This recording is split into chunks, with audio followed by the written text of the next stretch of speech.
اعوذ باللہ من الشیطان الرجیم بسم اللہ الرحمن الرحیم۔ کتاب لے کر آیا ہوں جی میں مسند احمد بن حنبل ہے ترجمہ۔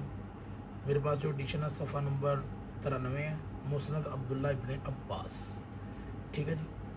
روایت کیا ہے جی؟ حضرت ابن عباس سے مروی ہے کہ ایک مرتبہ نصف نہار کے وقت خواب میں نبی کی زیارت کا شرف ہوا۔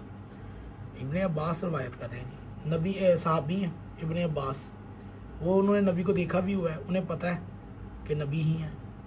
اس وقت آپ کے بال بکھرے ہوئے تھے، جسم پر گرد و غبار تھا۔ آپ کے پاس ایک بوتل تھی جس میں وہ کچھ تلاش کر رہے تھے۔ عرض کیا یا رسول اللہ یہ کیا ہے؟ فرمایا یہ حسین اور ان کے ساتھیوں کا خون ہے، میں صبح سے ان کی تلاش میں لگا ہوا ہوں۔ راوی حدیث عمار کہتے ہیں ہم نے وہ تاریخ اپنے ذہن میں محفوظ کر لی۔ بعد میں پتہ چلا کہ حسین ابن علی اس تاریخ کو اسی دن شہید ہوئے جس دن حضرت عباس نے خواب دیکھا تھا۔ تو میرے ان اہل سنت ناصبیوں سے گزارش ہے کہ 10 محرم کو پکنک منانا، کرکٹ کھیلنا، مڑی وغیرہ اور ناران کا گان جاتے ہو بے شرمو۔ اللہ کا نبی تو یہ کر رہا تھا، ابن عباس کو خواب میں دکھا رہا تھا کہ وہ حسین کی خون کی آلود مٹی جمع کر رہا ہے۔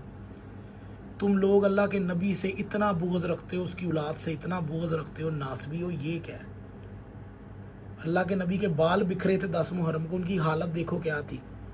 مسواک کرنا سنت یاد ہے، اللہ کے نبی کی 10 محرم کی حالت یاد نہیں ہے۔ جسم پر گرد و غبار تھی، یہ یاد نہیں ہے تم لوگوں کو۔ حسین کا خون جمع کر رہے تھے۔ شیعہ 10 محرم کو حسین کے لیے خون بہاتے ہیں، تم لوگوں کو تکلیف ہوتی ہے، تم لوگوں کو درد ہوتا ہے کہ یہ کہاں لکھا ہے، یہ کیوں لکھا ہے، یہ کہاں سے آیا ہے۔ تم لوگ اتنے ناصبی ہو کہ اپنی کتابوں کو بھی حوالے کو نہیں مانتے، اتنے دجال ہو تم لوگ کہ تم نے اہل بیت کے بغض کے اندر اپنے نبی کی سنت چھوڑ دی۔ نام تم لوگوں نے اہل سنت رکھا ہوا ہے، کردار تم لوگوں کے سب سے گندے ہیں۔ حدیث نمبر 2553 ہے، صفحہ نمبر 93 ہے جی، یہ مسند احمد بن حنبل ہے، اور اس کا ایک اور ایڈیشن ہے اوپر سے 2165 سے اگلی حدیث ہے یہ۔ تو آپ لوگوں میں اگر ذرا بھی شرم غیرت نام کی چیز ہے نا، تو کم از کم شیعہ پر بھونکنے سے پہلے نا اپنی کتابیں پڑھ لیا کریں کہ ہمارے پیارے نبی کی کیا حالت تھی 10 محرم کو۔ آپ لوگ صرف بغض اہل بیت کے اندر اتنے اندھے اور پاگل ہیں کہ نہ تحقیق کر سکتے ہیں، نہ کچھ بات ہے آپ لوگوں میں، بکواس بکواس اور صرف بکواس۔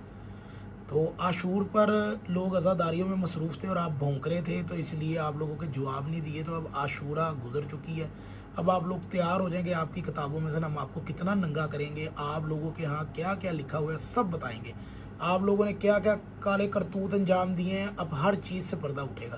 تم لوگ اتنے بے شرم ہو کہ ان ایام میں بھی تم لوگ بغض اہل بیت نہیں چھوڑتے۔ اصل میں نا یہ ساری یزید کی محبت ہے جو اندر چھپی ہے۔ تو اگر یہ آپ کو ویڈیو اچھی لگے نا، تو ہر ناصبی دشمن اہل بیت اور جس نے یوم عاشور پر گھروں میں خوشیاں منائی ہیں، ان کتوں کو یہ سینڈ ضرور کیجیے گا تاکہ ان لوگوں کو معلوم ہو کہ کیا شان ہے اہل بیت کی۔